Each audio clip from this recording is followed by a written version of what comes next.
ताकतवर तृणमूल नहीं है, ताकतवर है उनकी पुलिस, ताकतवर है उनकी गुंडागर्दी के। तो गंगा सागर मेला वो हुआ, स्कूल बंद था और शांति घटक या कमर्टी उर्दू हाई स्कूल और यूनियन कॉलेज को उसको क्लास 12 तक और उसको क्लास 10 तक करवाना, ताकि कमर्टी के बच्चे और बच्चियां जिनको दर दर भटकना पड़ रहा है वो नहीं पड़े। नमस्कार आदाब नाज़रीन, आप देख रहे हैं इंडिया न्यूज़। मैं आपका होस्ट नूर आलम। जैसा कि आप जानते हैं कि विधानसभा के इलेक्शन के बाद जब म्यूनिसिपल के इंतखाब के लिए लोगों ने अपनी अर्जी डाली और उसके बाद जब कैंडिडेट का अनाउंसमेंट हुआ तो सबसे ज़्यादा हलचल तृणमूल कांग्रेस के खेमे में मची। इस दौरान हम आए हैं कमर्टी म्यूनिसिपलिटी के वार्ड नंबर 4 के सीपीएम के कैंडिडेट मास्टर मोहम्मद असलम साहब के साथ, जो इससे पहले भी अपने 3 नंबर वार्ड से कंटेस्ट किए थे सीपीएम की तरफ से, लेकिन किसी न किसी वजह से इन्हें फतह हासिल नहीं हुई थी। इस बार ये अपना किस्मत 4 नंबर वार्ड से आजमा रहे हैं। आइए हम बात करते हैं, जानने की कोशिश करते हैं आज जो कसमकस हो रही है और सबसे ज़्यादा जो कमर्टी म्यूनिसिपल का जो वार्ड 4 नंबर वार्ड है, काफ़ी कंट्रोवर्शियल वार्ड रहा है, काफ़ी लोग उसकी दवादारी पेश कर रहे हैं। इस ज़माने में हम बात करेंगे मास्टर असलम साहब से कि वो कितना हद तक यकीन रखते हैं अपनी जीत को लेकर के। सबसे पहले मास्टर साहब, आपको मुबारकबाद कि आपको सीपीआईएम ने अपना कैंडिडेट 4 नंबर के लिए बनाया। Thank you. तो आपको क्या लगता है कि इन हालात में कितना टक्कर दे पाएंगे तृणमूल को, जहां तृणमूल काफ़ी ताकतवर है और सीपीएम काफ़ी कमज़ोर दिखी जा रही है? तृणमूल अगर ताकतवर होती तो आपस में अगर सड़फड़गोल थोड़ी होता। ताकतवर तृणमूल नहीं है, ताकतवर है उनकी पुलिस, ताकतवर है उनकी गुंडागर्दी, ताकतवर है उनकी ज़बरदस्ती। लेकिन आवाम हम लोगों के साथ है, इसलिए जिसके साथ आवाम होती है ताकतवर वो होता है। जिसके पास पैसे होते हैं, जिसके पास आर्म्स होते हैं, वो ताकतवर नहीं होता। आप चुनाव अगर लड़ रहे हैं तो आपके बेसिक एजेंडे क्या होंगे जो लेकर के लोगों के पास आप जाएंगे? देखिए, कमर्टी 2011 से 2010 पे हम लोग का बोर्ड बना था, फिर किसी वजह से बोर्ड खत्म हो गया, टूट गया बोर्ड। उसके बाद से उन लोग का टीएमसी का बोर्ड है। 2012 या 11 से पकड़े 10 साल से उनका बोर्ड है। इस 10 सालों में 1 से लेकर के 35 वार्ड में आप जहां भी जाएंगे, जिस वार्ड से भी आप इंटरव्यू लेंगे, बस एक ही चीज आएगी, वो है रिश्वतखोरी। इससे बड़ी अरे हराम की कमाई कैसे खाई जाती है, अगर हम लोग को सीखना होगा तो टीएमसी के कैंडिडेट जो हैं या टीएमसी के जो काउंसलर हैं या जो भी है उनसे सीखना होगा। तो हमारा सबसे पहला हदफ ये होगा कि कमर्टी के तमाम वार्ड 1 से लेकर के 7 और बिलखसूस वार्ड नंबर 4 जो बेचारे बहुत दिनों से डिप्राइव्ड है, उसको रिश्वतखोरी से बिल्कुल पाक रखे, बिल्कुल साफ सुथरा रखे।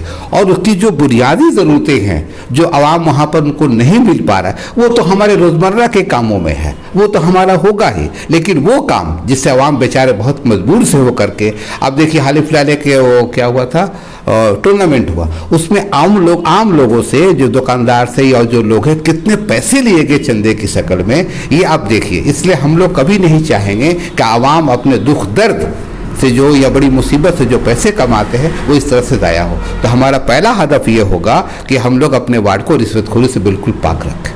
दूसरा हदफ होगा कि उस वार्ड में जहाँ जो कमी है, हर वार्ड में अलग अलग मसले हैं, अलग अलग ज़रूरतें हैं, तो उस वार्ड में जहाँ जो मसला है, जैसे ओल्ड लाइन का एक अलग मसला है, ग्राम ये आपको रोजन बगान का अलग मसला है, सेठभो बाजार का अलग मसला है, तो उसकी प्रायोरिटी उसके मुताबिक हम लोग तय करेंगे, आवाम की भलाई के लिए, आवाम के ख्वाहिश और उनके के मुताबिक। अभिषेक बनर्जी ने भी विधानसभा इलेक्शन में भी कहा था, इस बार भी हो रही है कि तृणमूल के अलावा जो एहलकार है उनका कहना है कि फ्री एंड फेयर इलेक्शन होगा।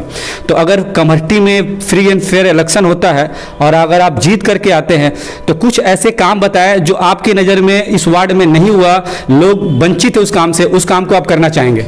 देखिए, हम एजुकेशनिस्ट हैं, या एजुकेशन से मेरा ताल्लुक़ रहा है, और इस 2 नंबर वार्ड में हमारा स्कूल भी है, सलीमिया स्कूल। हम जिस वार्ड में रहते 1 नंबर वार्ड में, 2 नंबर के बाद अगर सबसे ज़्यादा कहीं स्कूल है हाई स्कूल की शक्ल में, तो वह है वार्ड नंबर 4 में। एक आपको शांति घटक के नाम पर, या उसका फिलहाल अभी नाम इन लोगों ने रखा है कमर्टी उर्दू हाई स्कूल, उसकी मंजूरी 2019-20 में मिली है, क्लास 5 से 8 तक। उसको हाई स्कूल करवाना हमारा सबसे पहले हदफ होगा। और दूसरा जो है, वहाँ पर कमर्टी union collegiate high school already है, जो विदाउट फाइनेंशियल एड चल रहा है, उसको हाई सेकेंडरी की मंजूरी दिलाना, ये हमारा सबसे पहला हदफ होगा। इसलिए हदफ ये होगा कि देखिए यहाँ पर कुछ नहीं, सिवाय इसके कि रिश्वतखोरी का बाजार गर्म होगा और जो जहाँ जो कुछ करना है करे। मेरा अपना मानना है कि जहाँ तालीम की रोशनी आएगी ऑटोमेटिकली ये सब कुछ खत्म हो जाएगा। इसलिए मेरा सबसे बड़ा मसला हल होगा वार्ड नंबर 4 में वो शांति घटक या कमर्टी उर्दू हाई स्कूल और यूनियन कॉलेज को उसको क्लास 12 तक और उसको क्लास 10 तक करवाना, ताकि कमर्टी के बच्चे और बच्चियाँ जिनको दर दर भटकना पड़ रहा है वो नहीं पढ़े। जैसा कि सारे कमेटी वाले जो जानते हैं कि आप स्कूल के हेडमास्टर भी रह चुके हैं और जैसा कि आप बताया एजुकेशनिस्ट हैं, तो सर एक बात और कहना चाहूँगा कि ये जो कोरोना काल में जो बच्चों की पढ़ाइयाँ इम्पैक्ट की असरअंदाज हुई और काफ़ी जो मीडियोकर फैमिली के जो बच्चे हैं जिनके पास एंड्रॉयड फ़ोन नहीं है उनका पढ़ाई बहुत ही ख़राब हुआ। जैसे जो बच्चे 6 में थे 8 में चलेंगे उतना तक नहीं पढ़े, जो बच्चे 8 में थे 10 में चलेंगे उतना हद तक नहीं पढ़े। तो क्या कमी रहेगी सरकार के जानिब से या जो गवर्नमेंट टीचर है उनकी जानिब से कि बच्चों की पढ़ाई उतना असरअंदाज हुई? अगर आप आते हैं तो जो कमी है उस कमी को कैसे पूरी करने की कोशिश करेंगे? देखिए, गवर्नमेंट के एक जो सर्कुलर है उस सर्कुलर के मुताबिक हम सभी मजबूर हैं। हाँ, ये सरकार देखिए, यहाँ पर देखिए तो गंगा सागर मेला वो हुआ, स्कूल बंद था, तमाम काम हुए लेकिन स्कूल बंद था। इसी बीच में बाई इलेक्शन हुआ, स्कूल बंद था, खेला हुआ, स्कूल बंद था। तो ये सरकार की एक अलग सी पॉलिसी थी कि स्कूल को बंद रखा जाए। ये नहायत ही गलत पॉलिसी थी, इसलिए कि जहां बाई इलेक्शन जीत सकते हैं, बाई इलेक्शन करवा सकते हैं, कलकत्ता कॉर्पोरेशन का इलेक्शन में स्कूल को उन्होंने बंद रखा था। अब तो उन्होंने खोला है। वो कब खोला? जब हम लोगों की जानिब से कलकत्ता हाईकोर्ट में एक रिट पिटीशन दाखिल किया गया और ये कहा गया, जिसका हमारे वकील विकास भट्टाचार्य थे, वो आपको कलकत्ता कॉर्पोरेशन के मेयर भी रह चुके हैं, जब ये दाखिल हुआ तब उन्होंने चीफ जस्टिस के घर में ये कहा ना स्कूल हम लोग खोल देंगे, और उन्होंने 3 तारीख से स्कूल खोला। लेकिन वो ये स्कूल जो खोले हैं क्लास 8 से लेकर के क्लास 12 तक, बकिया 5 to 7 उनका कहना सरकार, ये जो सरकार है ये पारा सिक्का हम लोग देंगे, ये फिजिबल नहीं है। ये उनकी एक पॉलिसी है इस इलेक्शन को देखते हुए। उनका सिस्टम ये है या उनका दस्तूर ये है, ये वो कहना चाहते हैं कि ओपन जगह पर हम लोग पढ़ाएंगे।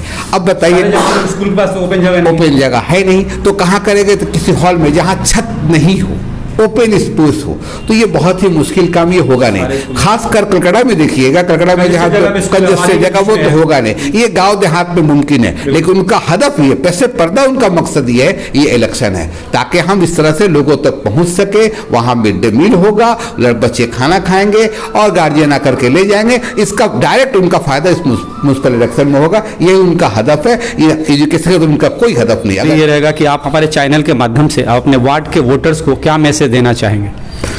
देखिए, पहले भी हमने आपसे कहा था और अभी फिर वही कहेंगे कि लोग हमें पहचाने और उन लोग को भी पहचाने जिसको हम लोगों ने या तो गलती से या किसी मजबूरी के तहत या इस डर से दिया था हम लोगों ने टीएमसी की वोट कि यहाँ बीजेपी की हुकूमत आ जाएगी। लेकिन एक बात समझ में नहीं आती है कि हम अगर उसके साथ है, जो आदमी सेकुलर है, ये जो पार्टी सेकुलर है, तो बीजेपी यहाँ आ ही नहीं सकते। वो एक हौवा था। दरअसल का तो सर इलेक्शन जो होता है तो वो सरकार बनाने के नहीं, ये तो इलाकाई काम करने के लिए, तो यहाँ पे तो बीजेपी का मामला ही नहीं रहा। जो अच्छे कैंडिडेट है उसको लोगों को चुन करके लाना चाहिए। देखिए, बंगाल में अब तक जितना भी इलेक्शन होता है, बंगाल में म्युनिसिपल इलेक्शन भी सिंबल पर होता है। ये बिल्कुल सही है कि कैंडिडेट के अपना असर होता है, वो उसके साथ जीतता है हारता है, वो सही है। बिहारी सचिन मुखर्जी, ताहिर अली सिद्दीकी, ये तमाम लोग हमारे राम प्रकाश साव थे जो हमारे सिंबल से नहीं लड़ते। इनकी अपनी इनफरादियत थी, इनकी अलग पहचान थी, वो ठीक है, वो अपनी जगह पर है, लेकिन सिंबल से इलेक्शन होता है। आज भी आप जाइए बिहार वगैरह में तो वहाँ जो मुखिया का इलेक्शन सिंबल पर नहीं होता है, तो एक उसका असर पड़ता है। बस लोगों से हमारी यही गुजारिश होगी कि आप देखें आपका दुश्मन कौन है और आपका सही हमदर्द कौन है, और वही जाकर के 27 फरवरी को अपना बटन दबाएं और ये देखें हम लोग क्या थे और क्या कहाँ चले गए हैं और हमें क्या करना है। शुक्रिया। Thank you.